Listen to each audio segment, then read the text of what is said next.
Hello, ഇന്നത്തെ good morning വീഡിയോയിലേക്ക് സ്വാഗതം ട്ടാ. എല്ലാവർക്കും ഗുഡ് മോർണിംഗ്.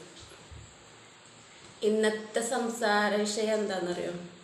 ഒരു പോസ്റ്റ് കണ്ടതിനെ കുറിച്ച് തന്നെയാണ് കേട്ടോ. പോസ്റ്റിൽ എന്താ പറയുന്നത് വെച്ചാൽ, വേദന തരുന്ന ബന്ധങ്ങൾ കൂടെ ഇല്ലാണ്ടിരിക്കണ നല്ലത്, അങ്ങനത്തെ ബന്ധങ്ങൾ കൂടെ ഉള്ളതിനേക്കാൾ നല്ലത് തനിച്ച് ജീവിക്കണതാണ് സുഖം എന്ന്. അത് ഏറെക്കുറൊക്കെ ശരിയാട്ടാ ഞാൻ പറയണത്. പിന്നെ വേദനിപ്പിക്കുന്ന ബന്ധങ്ങൾ ഉണ്ടാവും. അപ്പോൾ അവർ വേദനിപ്പിച്ചാലും നമുക്ക് വേദനിക്കുന്നില്ലെങ്കിൽ ഒരുമിച്ച് ജീവിക്കാൻ കുഴപ്പമൊന്നുമില്ല. അതൊക്കെ ചേർത്ത് പിടിച്ച് കൊണ്ടുപോകാം ആ ബന്ധങ്ങളൊക്കെ. പക്ഷേ അവരുടെ നമ്മളുടെ ബന്ധങ്ങളുടെ വായിന്ന് വീഴുന്ന ഓരോ വാക്കിനും അല്ലെങ്കിൽ ഓരോ അക്ഷരത്തിനും ഹൃദയത്തിന് മുറിവേൽപ്പിക്കുന്നുണ്ടെങ്കിൽ ആ ബന്ധങ്ങൾ മാറ്റി നിർത്തി ഒറ്റക്ക് ജീവിക്കുന്നത് തന്നെയാണ് നല്ലത്. കാരണം എന്താണെന്നറിയോ? ക്ഷമിക്കുന്നവൻ ക്ഷമിച്ചുകൊണ്ടേയിരിക്കും, കാലാകാലം ക്ഷമിച്ചുകൊണ്ടേയിരിക്കും. പക്ഷെ അതുപോലല്ല മറ്റൊരാളെ വേദനിപ്പിക്കുന്നവൻ, വാക്കുകൊണ്ട് വേദനിപ്പിക്കുന്ന ആൾക്കാരുണ്ടാവും, നാവ് കൊണ്ട് വേദനിപ്പിക്കുന്ന ആൾക്കാർ. ആ ആൾക്കാരുണ്ടല്ലോ, അവരുടെ മരണം വരെ അവർ ചെയ്തുകൊണ്ടിരിക്കും, വേദനിപ്പിച്ചുകൊണ്ടേയിരിക്കും. അവർക്ക് മനസ്സിലാവണില്ല, ഈ നേരെ ഓപ്പോസിറ്റ് നിൽക്കുന്ന ആൾക്ക് വേദനിക്കുന്നുണ്ട് എന്നുള്ളത് മനസ്സിലാവില്ല. കാരണം ഇവൻ ക്ഷമയുള്ളവനാണല്ലോ, അല്ലെങ്കിൽ അവൾ ക്ഷമയുള്ളവളാണല്ലോ. അപ്പം അതുകൊണ്ട് ക്ഷമിക്കുമ്പോൾ ക്ഷമിക്കുന്നത് കൊണ്ടാണ് അവൾക്ക് വീണ്ടും വീണ്ടും നമ്മളെ നാവ് കൊണ്ട് കുത്താനുള്ള അല്ലെങ്കിൽ ആക്രമിക്കാനുള്ള ആ ഒരു ധൈര്യം അല്ലെങ്കിൽ ആ ഒരു സ്വഭാവം അവർ നിലനിർത്തിക്കൊണ്ട് പോണതും ആ ധൈര്യം അവർക്ക് കിട്ടണതും. അപ്പോൾ അങ്ങനെ ആവുമ്പോൾ ക്ഷമിക്കുന്നവനക്ക് ഒരിക്കലും പൊട്ടിത്തെറിക്കാൻ പറ്റില്ല. അപ്പോൾ കാരണം അവന് പൊട്ടിത്തെറിച്ചാൽ അവൻ്റെ അഭിമാനം പോകും എന്നുള്ള ഒരു ഇതാണ്. അപ്പോൾ മറ്റുള്ളവർ കേൾക്കുമ്പോൾ അവർക്ക് വിഷമാവോ, അല്ലെങ്കിൽ എന്തെങ്കിലും അവിടെ ഒരു വലിയ ഇഷ്യൂ അതിൻ്റെ പേരിൽ ഉണ്ടാവുമോ എന്നൊക്കെ വിചാരിച്ചിട്ടാണ് ഈ ഓപ്പോസിറ്റ് നിൽക്കുന്ന ആൾ ക്ഷമിക്കുന്നത്. അപ്പോൾ ആളുടെ മനസ്സിനാണെങ്കിലോ വലിയ മുറിവ് ഏൽക്കുന്നുണ്ടാവും. ഒരു ദിവസം നമ്മൾ ആ ബന്ധം നിലനിർത്താൻ വേണ്ടിയിട്ട് ഒരു ദിവസം അവരിൽ നിന്ന് ഒരു 100 കുത്ത് കിട്ടും, അത് കൊള്ളണം. ആ കുത്ത് കൊണ്ടിട്ട് വേണം ഒരു ദിവസം കഴിഞ്ഞു പോകാൻ. അപ്പോൾ അങ്ങനെ ആവുമ്പോൾ ഒറ്റയ്ക്ക് ജീവിക്കണമെന്നല്ല, ബന്ധത്തിനെ നമ്മൾ അങ്ങനെ മുറുകെ പിടിച്ചിട്ട് കാര്യമില്ല, അതിനൊന്ന് മാറ്റി നിർത്തണം തന്നെയാണ് നല്ലത്. ചിലരെ ആഗ്രഹിക്കുന്നത് നല്ല ഭക്ഷണം, നല്ല വസ്ത്രം, നല്ല വീട്,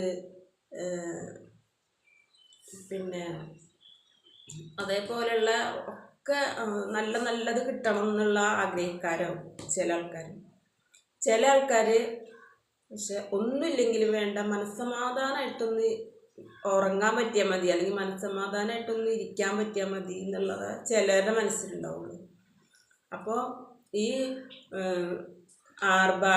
അവർക്ക് ആർഭാടം കാണിക്കാൻ വേണ്ടിയിട്ട് നമ്മൾ അല്ലെങ്കിൽ ഇപ്പുറത്തുള്ള ആള് ഒതുങ്ങി ജീവിക്കുന്ന ആൾക്ക് വേണ്ടിയിട്ട്, ആൾക്ക് ആർഭാടമായിട്ട് ജീവിക്കാൻ വേണ്ടിയിട്ട് ഈ ഒതുങ്ങി ജീവിക്കുന്ന ആള് എല്ലാ വിഷമങ്ങളും സഹിക്കേണ്ടി വരും. ആർഭാടമായിട്ട് ജീവിക്കുന്ന ആൾക്ക് ഒരു വിഷമവും ഉണ്ടാവില്ല. അവർ സാമ്പത്തികമായിട്ട് അവർക്ക് വിഷമം ഉണ്ടാവില്ല, വേറൊരു കാര്യത്തിന് അവർക്ക് ഒരു വിഷമവും ഉണ്ടാവില്ല ആർഭാടമായിട്ട് ജീവിക്കുന്ന ആൾക്കാർക്ക്. പിന്നെ കണ്ടത് പറയുക എന്ന് പറയുന്ന ഒരു സ്വഭാവം, അങ്ങനെ അതാണ് അവർ പറയാം. ഞാൻ കണ്ടത് പറയും, എനിക്കാര്യം പേടിയില്ല, അല്ലെങ്കിൽ ഇപ്പോൾ അവരത് കണ്ട് വിചാരിച്ചാൽ എനിക്ക് മത്തായി പറഞ്ഞ പോലെ ഉള്ളൂ എന്നൊക്കെ പറയുന്ന ആൾക്കാർ, അവർക്കൊന്നും മനസ്സെന്ന് പറഞ്ഞ സാധനം അവർക്ക് ഉണ്ടാവില്ല.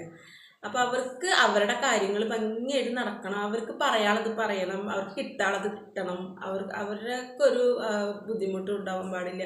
അപ്പോൾ അങ്ങനെ രണ്ടുപേരും ഒരുമിച്ച് ജീവിക്കുമ്പോൾ ഒരാൾക്ക് മാത്രം ഒരു ബുദ്ധിമുട്ടും ഒരു വിഷമവും അറിയാതെ ജീവിക്കണം എന്നുണ്ടെങ്കിൽ, നേരെ ഓപ്പോസിറ്റ് നിൽക്കുന്ന ആൾ ഭൂമിയോളം ക്ഷമിച്ചെങ്കിൽ മാത്രമാണ് അവർക്ക് അവരുദ്ദേശിക്കുന്ന രീതിയിൽ ജീവിക്കാൻ പറ്റുള്ളൂ. അപ്പോൾ ഈ ക്ഷമിക്കുന്ന ആൾ ക്ഷമിച്ച് അഭിമാനം നിലനിർത്തി കുടുംബത്തിൻ്റെ ഭദ്രതയെ നിലനിർത്തി പുറത്താരൊന്നും പറയാനൊരു അവസരം ഉണ്ടാക്കാതെ പറയുന്ന ആ ഒരു കുടുംബകലഹമാണ് ഇവിടെയെന്ന് മറ്റുള്ളവർ പറയാണ്ടിരിക്കണമെങ്കിൽ ഈ ക്ഷമിക്കുന്ന ആൾ ക്ഷമിച്ചുകൊണ്ടേ ഇരുന്നേ പറ്റുള്ളൂ. അപ്പോൾ എന്ത് ചെയ്യും? അപ്പോൾ ഞാൻ പറയണത് ഈ ആൾ അങ്ങനെ ക്ഷമിക്കേണ്ട കാര്യം ഇല്ല എന്നാണ് എനിക്ക് തോന്നുന്നത് കേട്ടോ.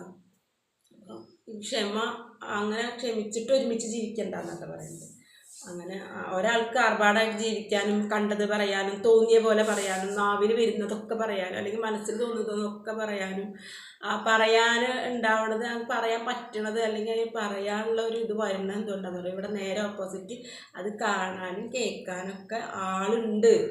ഞാൻ പറഞ്ഞാൽ അത് കേൾക്കാൻ ആളുണ്ട് എന്നുള്ള രീതിയാണ് അവർ പറഞ്ഞുകൊണ്ടിരിക്കുന്നത്. അപ്പോൾ ഈ ആളോട് നിന്ന് ഒന്ന് അങ്ങോട്ട് മാറി കഴിഞ്ഞാൽ, നമ്മളൊന്ന് മാറിക്കൊടുത്തു കഴിഞ്ഞാൽ അവർക്ക് പിന്നെ അവർ പറയട്ടെ, അവർ പറഞ്ഞിട്ട് അവരെല്ലാണ്ട് കേട്ടോട്ടെ എന്ന് വിചാരിക്കാൻ നമുക്ക് അങ്ങനെ പറ്റുള്ളൂ. അപ്പോൾ പിന്നെ ഒരുമിച്ച് ജീവിക്കുമ്പോൾ രണ്ടുപേർക്ക് ഇഷ്ടങ്ങളുണ്ടാവും, രണ്ടുപേർക്കും ആവശ്യങ്ങളുണ്ടാവും, രണ്ടുപേർക്കും ഓരോരോ കാര്യങ്ങൾ വ്യത്യാസമുള്ള കാര്യങ്ങളുണ്ടാവും.